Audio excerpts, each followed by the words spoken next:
119 assistance to be given by the holders and others in the measurement or classification of the land. There are two categories of the work of the revenue officers.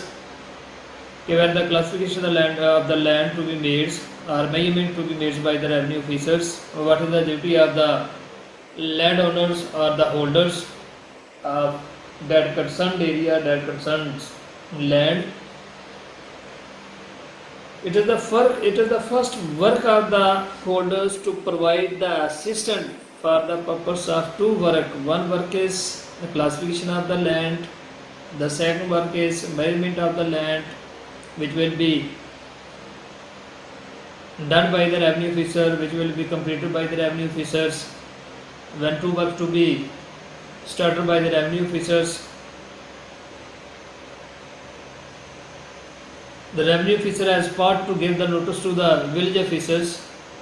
for the purpose of produce that concerned persons on that place on that date. If the so person is not produced by the village officers, and other persons just like as labor to be produced, to be provided by the village officers for the purpose of assistance of the revenue officers, for the purpose of classification of the land, for the purpose of measurement of the lands.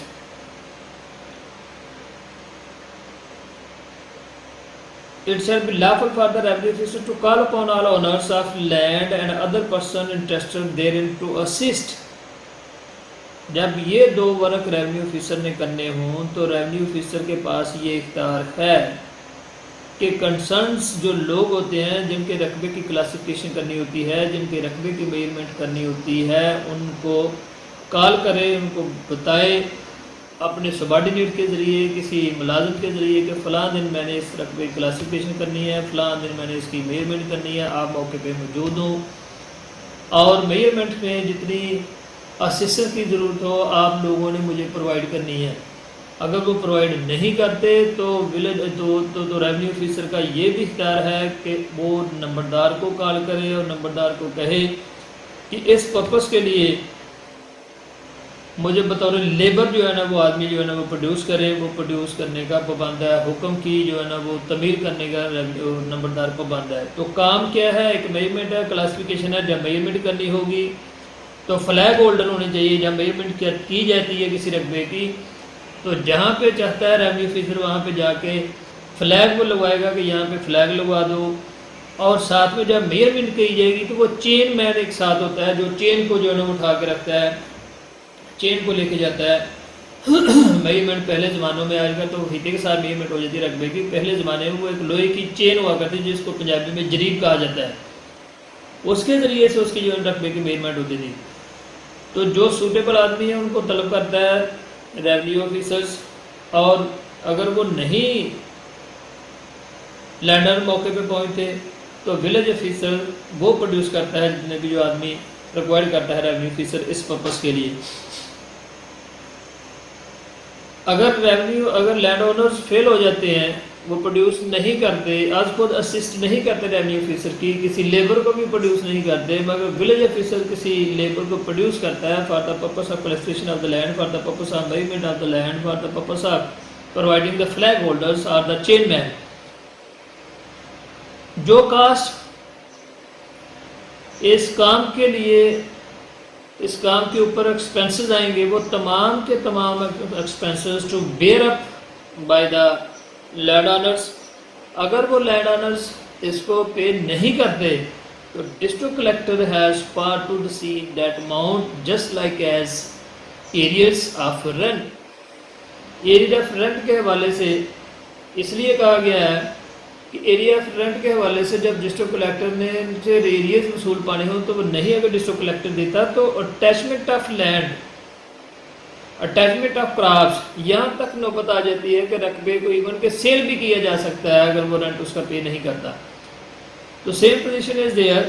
कि अगर वो cast जो उसके ऊपर है measurement के हवाले से वो नहीं पे करता land owners, land holders,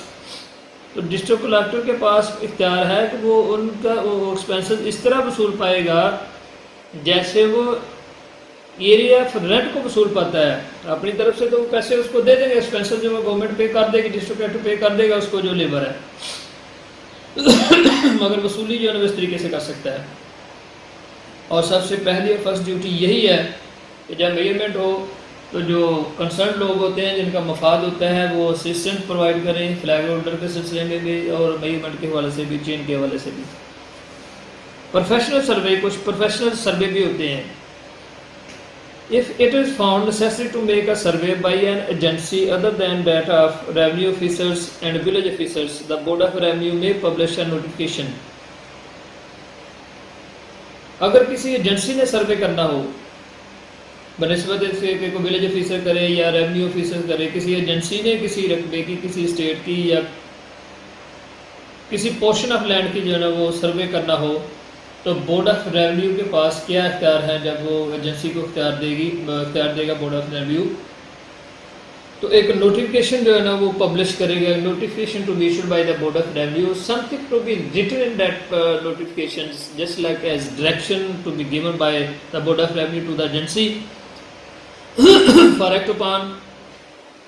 on that directions, all detail to be mentioned by the board of revenue in that notification orders। क्या क्या चीज़ें उसमें नोटिफिकेशन में होंगी? the local area to be surveyed and the nature of the survey, area must be mentioned by the board of revenue and the nature of survey, कि सर्वे किस नवीद का आपका होना चाहिए, वो तमाम डिटेल उसके अंदर मेंशन होगी। उससे हट के वो एजेंसी जो है ना वो सर्वे नहीं करेगी। अगर उस डायरेक्शन से हट के सर्वे करेगी वो एजेंसी, तो that process will be issued for the survey of that agency is illegal, is a violation of that orders, is a violation of publication publish notification which will be prepared or issued by the board of revenue, the name or official designation of the officers by whom the survey is to be made, उन लोगों के नाम उस notification में होंगे और designation भी होगी कि कितनी पार के कितने ग्रेड के वो लोग होंगे जो वो सर्वे करेंगे, उनके नाम भी उसमें मेंशन किए जाएंगे उस नोटिफिकेशन के अंदर। The kind of boundary make to be erected by those officers, किस टाइप की वो बाउंड्री मार्क लगाएंगे।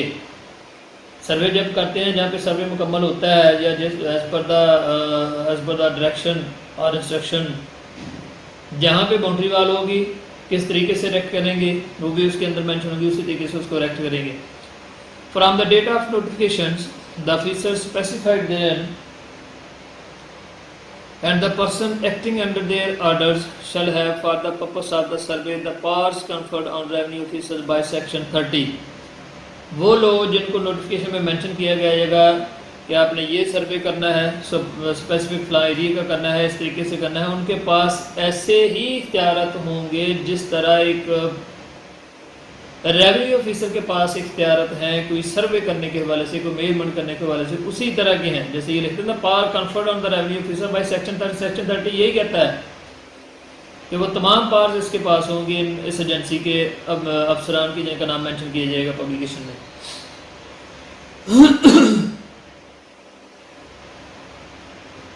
Power of Board of Revenue to make rule for demarcation of boundaries and erection of the boundary marks. The Board of Revenue may make rules as to the manners in which the boundaries of all or any of the state in any local area are to be demarcated and as to the boundary mark to be erected within those state. तमाम rules boundary mark के हवाले से, boundary mark को तमीर करने के हवाले से, demarcation के हवाले से बोर्ड ऑफ रेवेन्यू जो है ना वो सेटअप करेगा कि फलां स्टेट में इस तरह की हो, फलां स्टेट में इस तरह की हो। रूल्स अंडर दिस सेक्शन में prescribes among other matters, state से हट के अगर कोई डिमार्केशन करनी हो तो वो भी rules board of revenue issue करेगा। The form of boundary marks and material to be use in their constructions, कि बाउंड्री मार्क्स किस टाइप का होना चाहिए और वो मटेरियल जो इसमें यूज़ हो वो भी किस तरह की कंस्ट्रक्शन उसकी होनी चाहिए। ये तमाम के तमाम rules policy board of revenue issue करेगा। Effect of the settlement of the boundary, ये तो जाहिर बात है कि सेटलमेंट ऑफ द बाउंड्री, जब बाउंड्री जो है ना वो सेटल हो जाएंगी तो कल आइंदा मुस्तकबिल में जो झगड़े पैदा होने थे वो नहीं होंगे। अगर ये आदमी, एक आदमी 10 एकड़ का मालिक है वो 12 एकड़ के रकबे को पोजेशन में लिए हुए हैं मगर बाउंड्री मार्क वहाँ पे नहीं है। अगर बाउंड्री मार्क होता है तो फिर क्लियर होती कि उसका रकबा इस बाउंड्री मार्क तक है। जब बाउंड्री मार्क ही नहीं है तो डिस्प्यूट कैसे पैदा होंगी। तो इसमें सबसे ज़्यादा इफेक्ट ये है कि dispute among the farmers not to be created if the boundary mark is clear, if the boundary mark is present, if the boundary mark is not present, so many obstacles between the farmers can be created. So what was mentioned in section 122, the settlement of the boundary under any of the foregoing provisions of this chapter are subject to the provision of the chapter so and so be determinative of the proper position of the boundary lines or boundary marks. एक तो ये बात होगी कि position line wise हो जाएगी कि ये बिल्कुल लाइन दुरुस्त है, मरबा लाइन की जा रही है और ये बाउंड्री मार्क की दुरुस्त लाइन है और ये मरबा बुती है। Of the rights of the land owners on the इधर साइड्स, हर साइड से उसके अपने रकबे के लिहाज से हर साइड से फार्मर के, ज़मींदार के, माल के, ज़मीन के जो है ना वो राइट जो है ना वो क्लियर रहेंगे, महफूज रहेंगे। उस बाउंड्री लाइन से वो बताएगा इस जानब मेरा इतना रकबा इस लाइट को जाता है।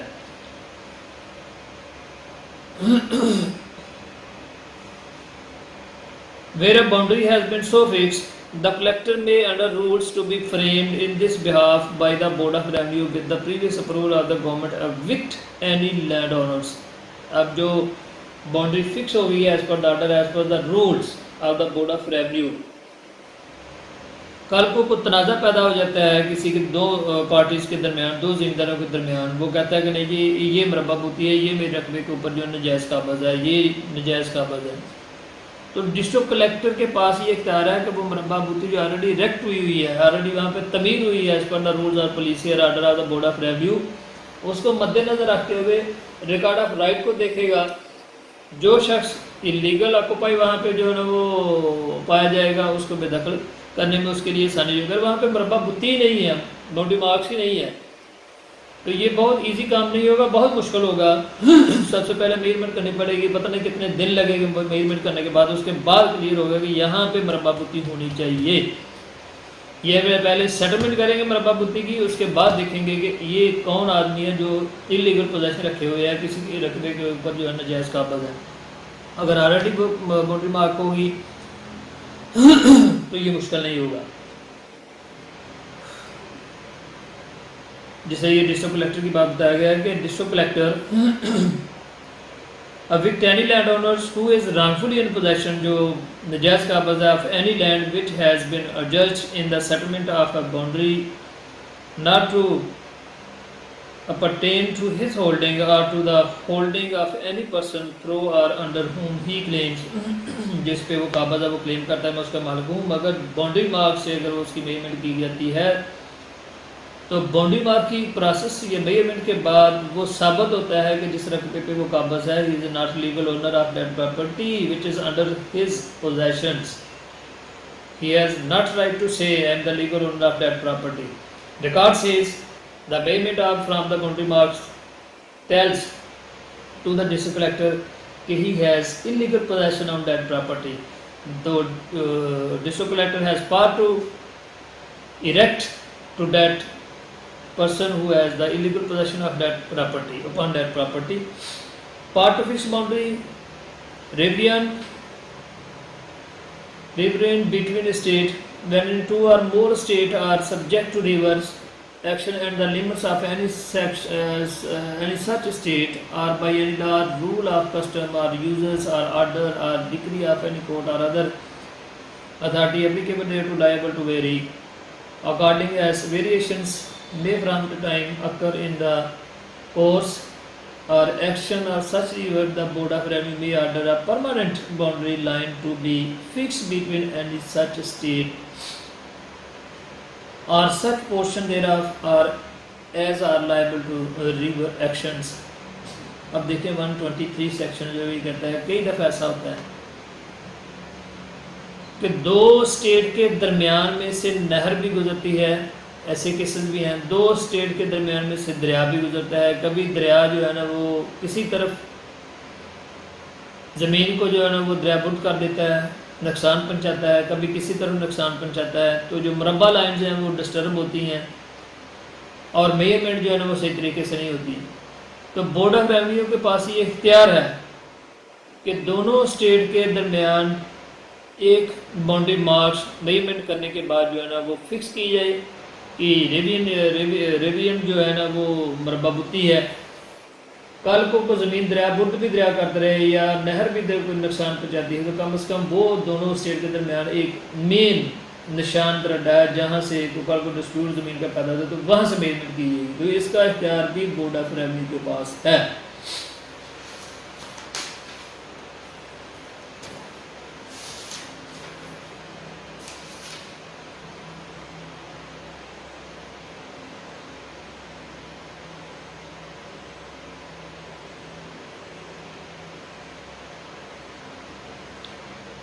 Cost of erections and repair 129, 2-3 मैंने 4 छोड़े हैं, वो इससे मुतल्लिक़ इतने नहीं हैं।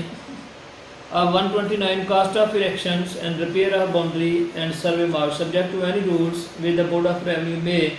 With the previous approval of the government. Board of revenue जो भी रूल्स इशू किए हैं मगर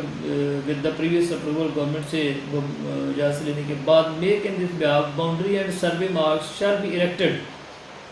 and kept in repair by और at the cast of the person interested in, कि वो मरबा बुत्ती जहाँ पे भी रिपेयर होती है या बनती है तो फर्स्ट ड्यूटी ये है कि जो लोग इंटरेस्टेड हैं और जिनके रकबे में वो राज़ी है वो उसकी कास्ट पे करेंगे। For the indication of the limits which they are required it is the policy of the board of revenue provided that government may in any case direct that the cost of the erection shall be borne by the government or be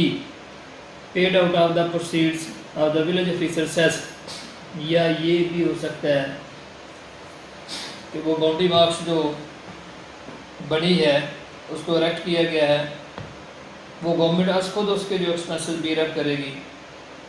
और जो expenses हैं वो जो village officer cess है उससे पे हो सकते हैं। It shall be the duty of the village officer to prevent the destruction or unauthorized alteration of the village boundary and survey marks। अब यहाँ पे विलेज ऑफिसर के इख्तियारात जो है वो ज़ाहिर हो गए हैं कि विलेज ऑफिसर के पास क्या इख्तियारात है कि विलेज ऑफिसर उस बाउंड्री मार्क्स को तबाह करने से उस किसी को मना भी कर सकता है और ऐसे शख्स को भी मना कर सकता है जो उसको तब्दील करना चाहे, और सर्वे मार्क्स को दस्तूर कायम रखने का इसके पास इख्तियार है। फिर इसके अलावा अगर ये समझता है ये ड्यूटी में आता है इसकी विलेज ऑफिसर्स की कि ये रिपोर्ट सबमिट करे रेवेन्यू ऑफिसर को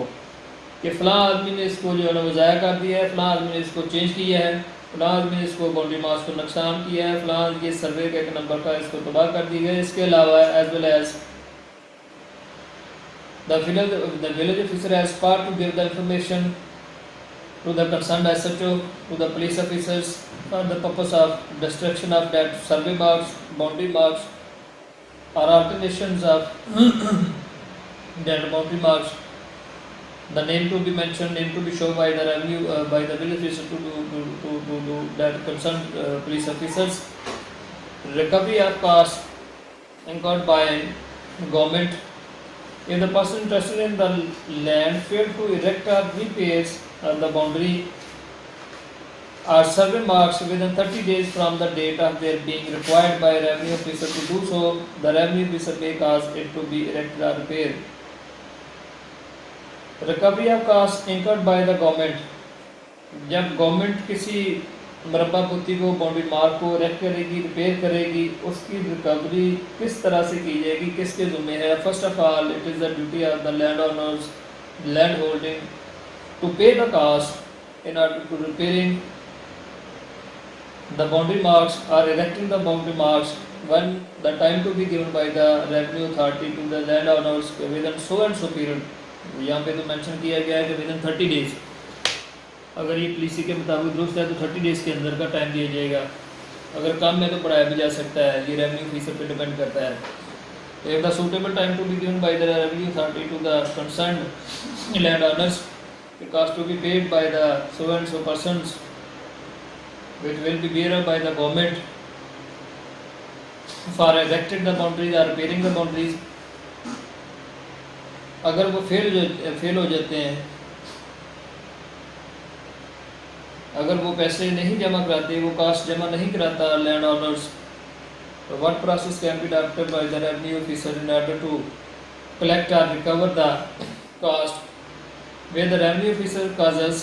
a boundary or survey marks to be erected or repaired, each are subject to any rules or direction under section 129. Apportion the cost among the persons interested in the land in such manner as he deemed just and certify the same to the collectors. तो collector में recover the cast, ये पहले भी मैं आपको बता चुका हूँ। ये ज़रूरी नहीं है कि जितना मैंने इसमें पढ़ा है सब सेक्शन 2 या 1 सेक्शन 30 का, सिर्फ इतनी बात है कि वो रिकवरी ऑफ कास्ट जो गवर्नमेंट ने बर्दाश्त की है उस बाउंड्री मास को बनाने में, तैयार करने में, सेटअप करने में जो कि ड्यूटी थी लैंडमार्क्स लैंड ऑनर्स की, लैंड होल्डिंग की, कि वो उसके ऊपर जितनी कास्ट होती है बर्दाश्त करते हैं। अगर वो फेल हो जाते हैं, बर्दाश्त नहीं करते, वो नहीं पे करते, ड्यू टाइम भी दिया जाता है, तो डिस्ट्रिक्ट कलेक्टर के पास ये इख्तियार है कि वो लैंड ऑनर्स जिनके दरमियान जिनको बर्दाश्त करना चाहिए थी ये कास्ट वो पे नहीं करते, डिस्ट्रिक्ट कलेक्टर के पास इख्तियार है कि उनसे ऐसे ही वसूली करे जैसे उसने अपने कोई गवर्नमेंट्स के एरियाज़ हैं, रेंट का कोई एरिया है या लैंड रेवेन्यू का एरियाज़ है,